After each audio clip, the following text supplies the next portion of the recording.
네, 사무엘상 우리 강의 두 번째 시간입니다. 사무엘상 1장 7절 말씀 보겠습니다.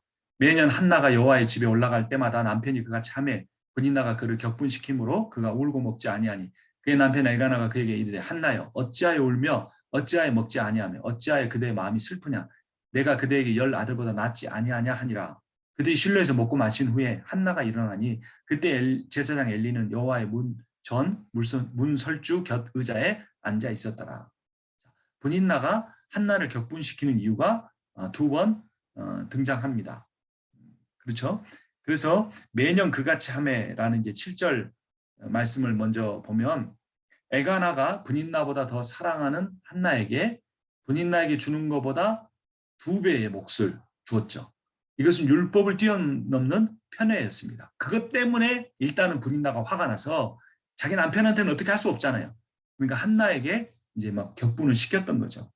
자, 율법에 보면 제가 그 신명기 말씀인데 장을 빼먹어 버렸는데 죄송합니다. 나중에 가르쳐 드리겠습니다. 15절 보면 어떤 사람이 두 아내를 두었는데 하나는 사랑을 받고 하나는 미움을 받다가 그 사랑을 받는 자와 미움을 받는 자가 둘 다 아들을 낳았다 하자. 그 미움을 받는 자의 아들이 장자이면 자기의 소유를 그의 아들들에게 기업으로 나누는 날에 그 사랑을 받는 자의 아들을 장자로 삼아 참 장자 곧 미움을 받는 자의 아들보다 앞세우지 말고라고 합니다. 근데 엘가나는 사랑하는 자의 아들은 없었지만 사랑하는 여인을 더 앞세워 버렸잖아요. 아들도 못 낳는데.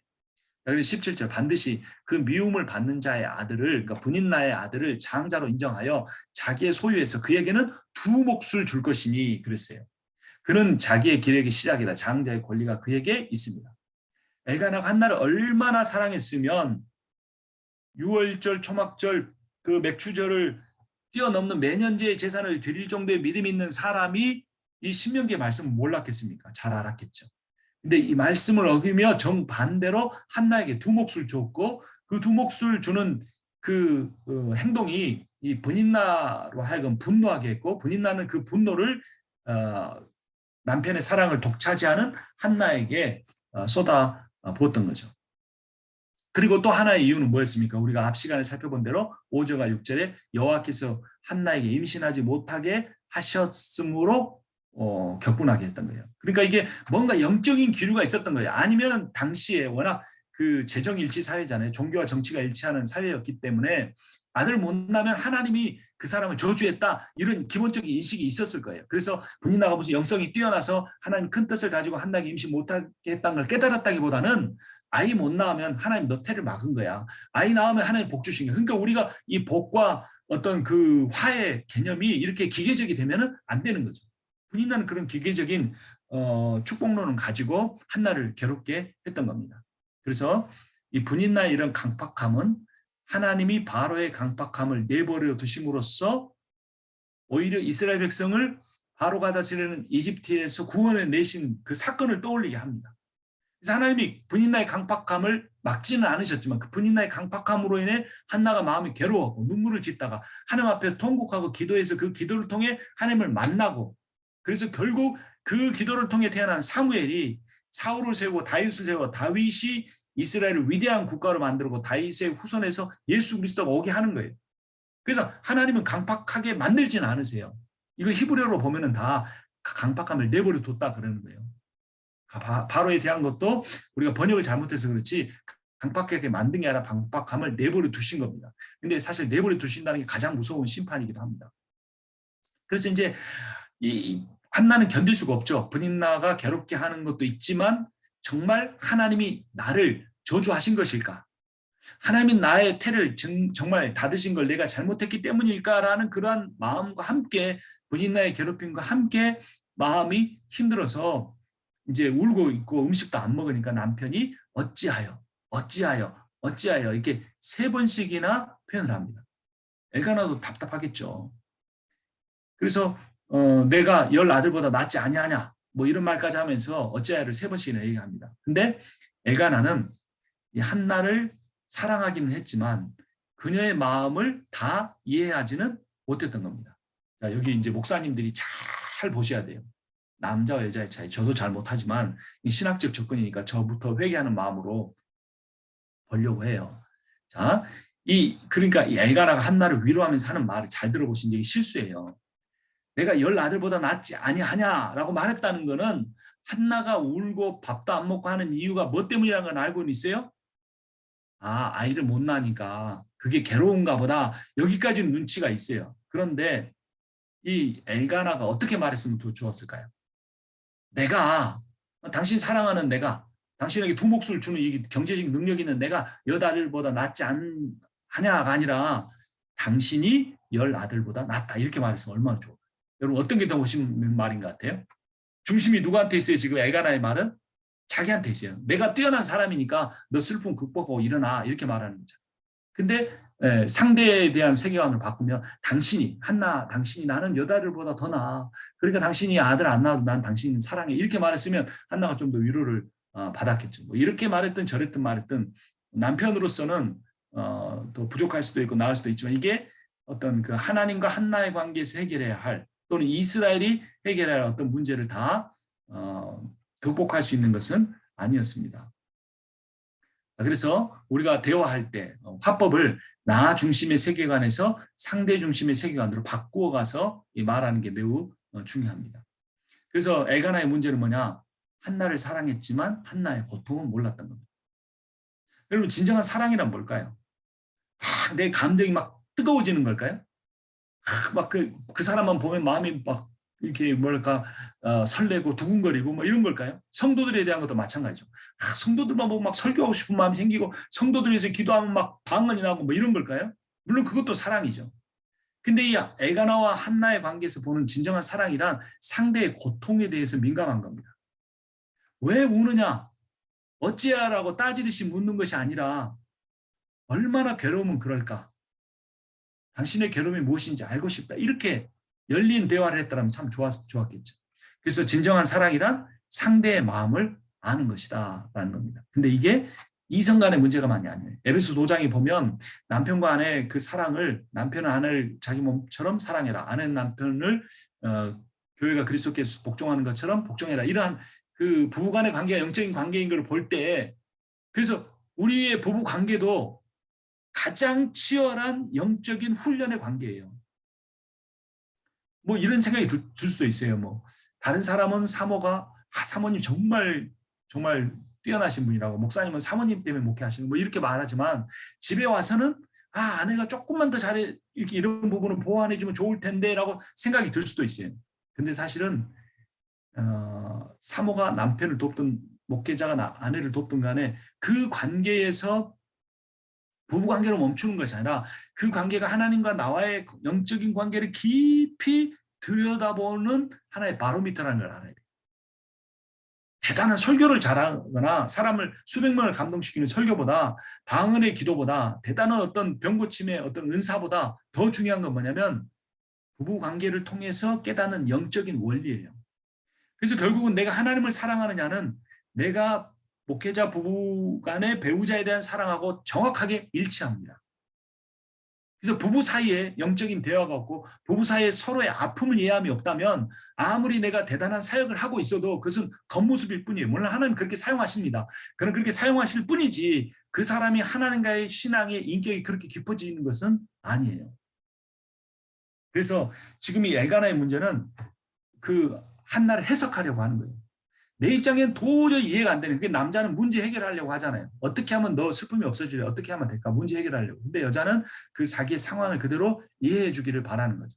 제가 20년 결혼 생활하면서 매년 넘어지는 부분이 바로 이건데요. 저부터 회개해야 합니다. 자, 그래서 상대를 해석하고 이해하려고 하면 오해가 생기기 쉬워요. 이해하려고 하면 오해 생겨요. 어떻게 하면 돼요? 상대를 그냥 기다려 주세요. 따지지 말고 이해하려고 하지 말고. 그리고 상대 그 힘들어하는 상태를 그대로 받아주면 돼.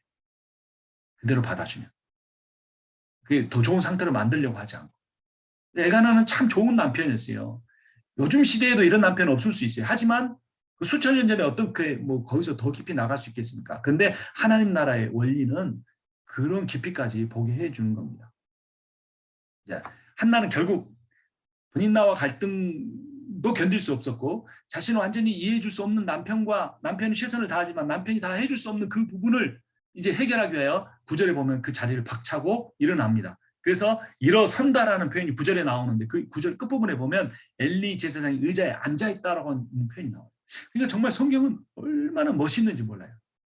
서 있는 한나의 모습과 앉아있는 엘리 제사장의 모습, 그리고 정말 자신의 문제와 갈등을 가지고 하나님 앞에 해결하려고 하는 한나와 자신의 두 아들들의 수많은 문제에도 불구하고 침묵하고 엎드려 졸고 있는 엘리 제사장의 모습이 대조되고 있는 겁니다. 그래서 직분으로만 보면 엘리 제사장과 무명의 아이 낳지 못하는 불임의 여인은 비교할 수 없는 대상이죠. 하지만 하나님 나라의 제자는 직분에 달려있는 게 아니라 영성에 의해 결정되는 겁니다. 노회장이니 총회장이니 뭐 얼마나 뭐 대단한 여러 직함이든 이사장이든 이런 거 소용없다는 겁니다. 이것이 하늘나라의 복음이에요. 직분이 아니라 영성에 의해서 결정된다는 겁니다. 절망의 환경이 있습니까? 그 장소에 앉아있지 말고 사무엘상 1장 9절을 기억하시고 눈물을 흘리던 한나가 일어서서 성전에 가 서 있는 모습을 기억하시기 바랍니다. 절망의 장소에 앉아있지 말고 일어나라. 그리고 이제 성전으로 옵니다. 10절에 한나가 마음이 괴로워서 여호와께 기도하고 통곡하며 11절 서원하여 이르되 만군의 여호와여 만일 주의 여종이 고통을 돌보시고 나를 기억하사 주의 여종을 잊지 아니하시고 주의 여종에게 아들을 주시면 내가 그의 평생의 길을 여호와께 드리고 삭도를 그의 머리에 대지 아니하겠나이다. 첫 번째는 기도, 한나의 기도인데요. 10절에 보면 기도하고 마음이 괴로웠지 일단. 그 다음에 기도하다가 통곡하고 맙니다. 괴로운 마음으로 흐느껴 울면서 기도한 거죠. 여러분 눈물은요 가장 인격적인 감정 표현입니다. 저도 옛날에 아내가 이렇게 자주 울면 굉장히 우는 거 싫어했어요. 뭐 저 때문에 울어서 그랬을 수도 있지만 울면 그래 정말 이게 안 좋더라고요. 근데 한나의 눈물을 보면서 제가 사무엘상 1장을 묵상하면서 눈물이야말로 가장 인격적인 감정 표현입니다.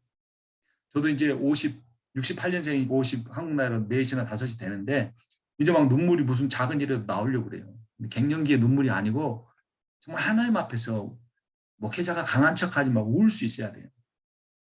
이게 인격적 기도에 굉장히 중요한 요소가 눈물이에요. 하나님 앞에 눈물을 흘린다는 게 어마어마한 영성의 깊이를 갖고 있는 겁니다. 근데 이방 신에게 드리는 비인격적 기도에는 눈물이 없어요. 거기는 광분만 있습니다. 광분.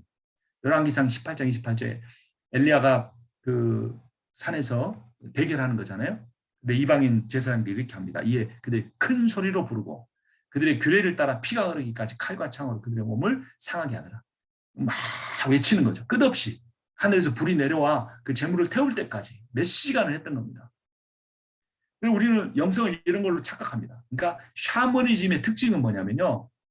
샤먼이라고 하는 중간 매개자가 있는 것도 중요하지만 샤먼을 통해서든 그 샤먼의 인도를 따른 모든 그 회중이 자기 안에서 나온 열정을 가지고 치성을 드리는 것을 반복하면 그리고 그 치성의 그 사이즈와 그 강도가 커지면 커질수록 자신들의 소원이 성취된다라는 거예요.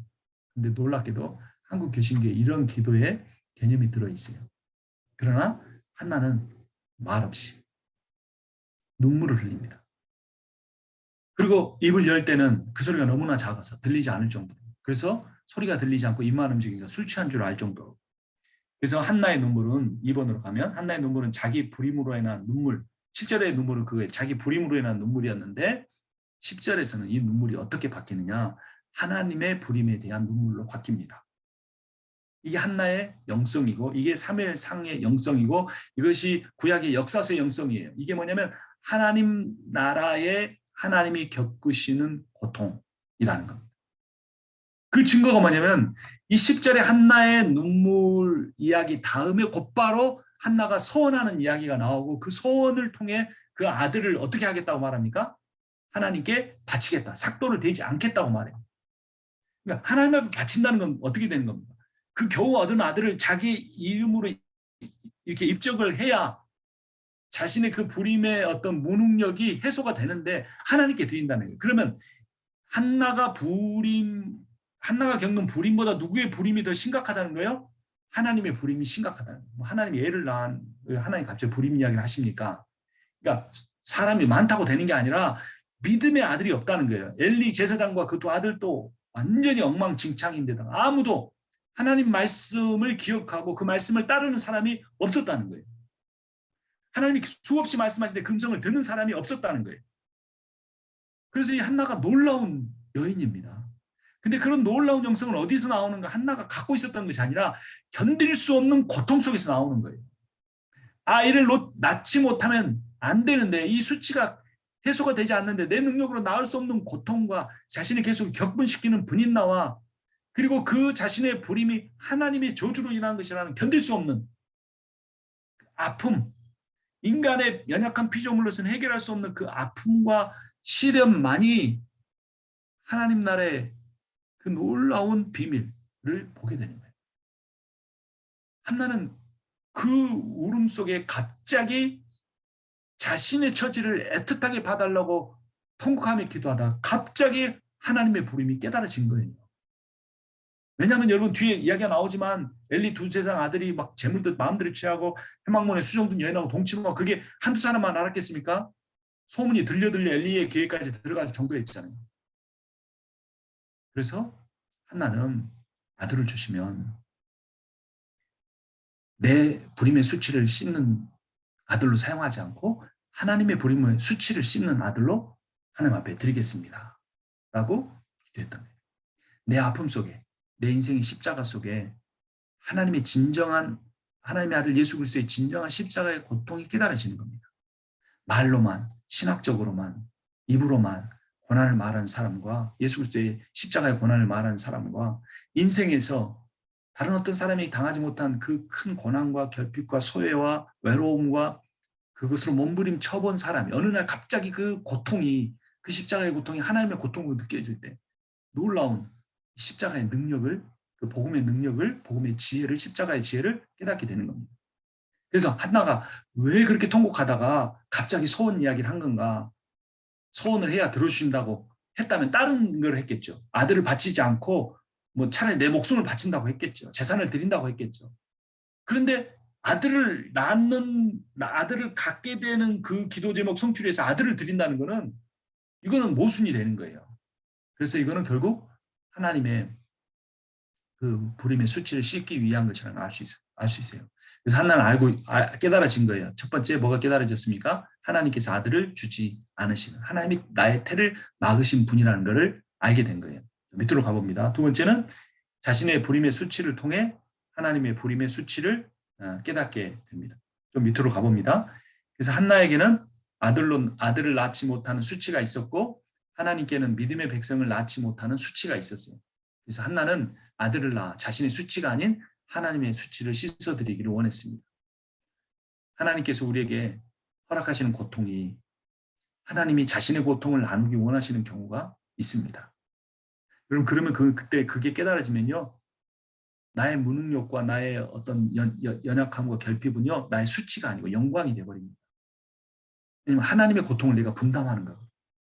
하나님이 하늘 위에서 이 땅을 굽어보시면서 나의 고통을 나누어질 자가 누구냐고 찾고 계시는 거예요. 근데 수많은 사람들이 자신에게 열광하고 수많은 사람이 예수의 이름으로 이룬 업적을 말하는 그때 그 사람들은 하나님의 눈에 전혀 들어오지 않는 거예요. 고난 가운데 묵묵히 자기의 길을 가고 있는 그 십자가의 그 어려움을 감당하고 자기의 그 고통만 아니라 성도의 아픔과 시련을 몇 명 되지 않은 성도들과 그 고통과 고난을 나누고 있는 그 사람들을 보며 너희가 나의 고통을 나누어 짐진 자들이다라고 말하시는 그래서 마태복음 16장 24절에 너희 중에 누구든지 나를 따라오려거든 날마다 자기 십자가를 지고 자기를 부인하고 나를 따르라 라고 말씀하신 게 바로 예수 그리스도의 십자가가 2000년 전에 한 번으로 끝나는 것이 아니라 이 인류의 역사 가운데 종말이 오기까지 계속되는데 그 짐을 이제는 나누어질 사람을 찾는 것이고 그 사람들이 바로 하나님 나라의 진정한 제자가 되는 겁니다. 그러니까 서원의 내용을 보면 뭡니까? 11절에 하나님이 아들을 주시면 바치겠다는 것이었죠. 그래서 서원 자체가 나쁜 것은 아니에요. 어떤 분들 서원 아예 하지 말라고 하는데 왜냐하면 서원은 믿음의 표현이기 때문에.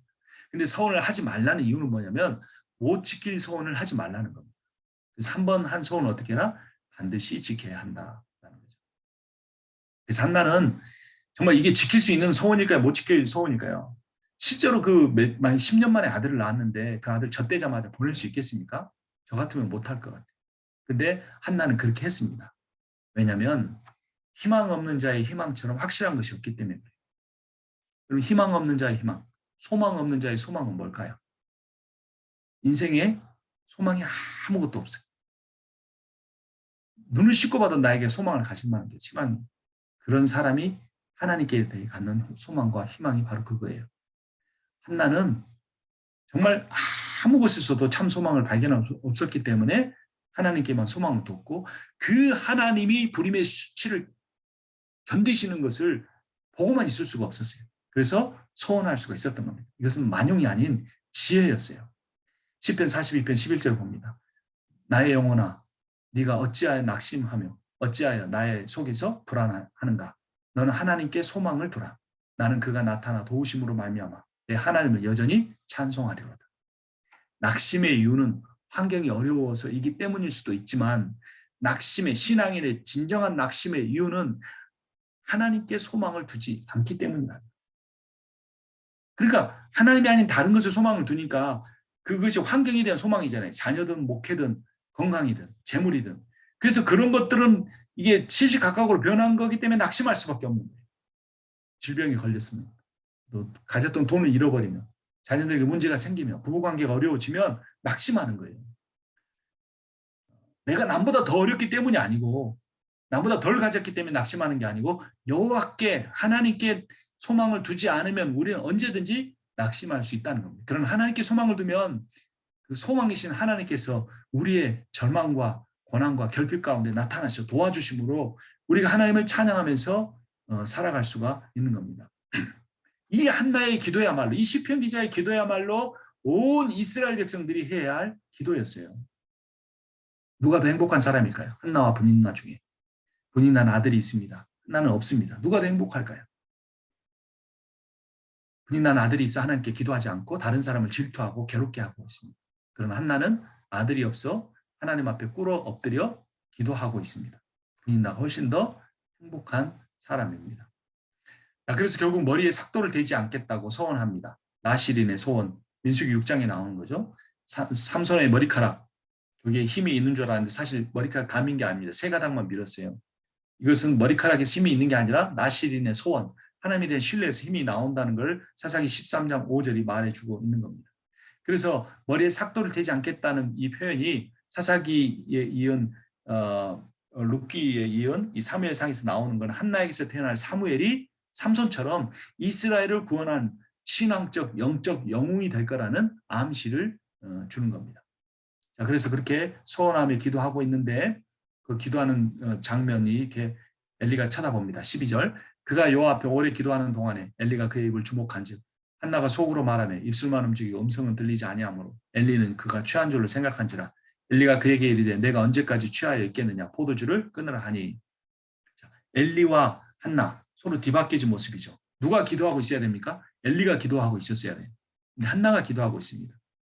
이스라엘의 최고 영적 권위자와 무명의 불인 여인이 대조되고 있는 겁니다. 그 제사장 엘리는 어떻게 하고 있습니까? 의자에 앉아 있습니다. 무명의 불임 여인은 어떻게 하고 있습니까? 하나님 앞에 서서 울며 기도하고 있습니다. 엘리는 착각한 거죠. 엘리의 착각 속에 술 취한 줄로 아는 고통 속에 하나님의 소원 기도를 드리고 있는 그 여인을 술 취한 줄로 착각한 엘리의 영적인 감각이 무디다는 걸 보여주는 것이죠. 그러니까 한나가 술에 취한 것이 아니라 엘리가 영적 무감각에 취한 겁니다. 가장 무서운 일이, 목회자에게 가장 무서운 일이 영적 무감각입니다. 그러면 다른 이들의 고통에 대해서 깨닫지 못하고 다른 사람의 기도 제목도 알지 못하게 되고 그렇게 영적으로 무감각하게 됩니다. 이 엘리의 착각은 사실은 약간은 좀 그 추론 가능한 내용이었습니다. 당시에 제사를 드리면 이 재물 이렇게 고기를 먹으면서 포도주도 나눠 먹고 취해서 이게 돌아다니는 사람이 또 간혹 있었다고 그래요. 그래서 한나도 그런 여인일 거다라고 생각을 한 거죠. 그리고 이 취한 줄로 여겼다라고 할 때 여기 시코라라는 히브리어가 사용되는데 상습적인 술주정뱅이를 묘사하는 겁니다. 그러니까 그 밖에 술 먹고 다니는 사람이 제사 드리러 와가지고도 또 저러고 있구나라고 엘리가 착각을 한 겁니다. 밑으로 가봅니다. 밑으로 좀 내려가 보겠습니다.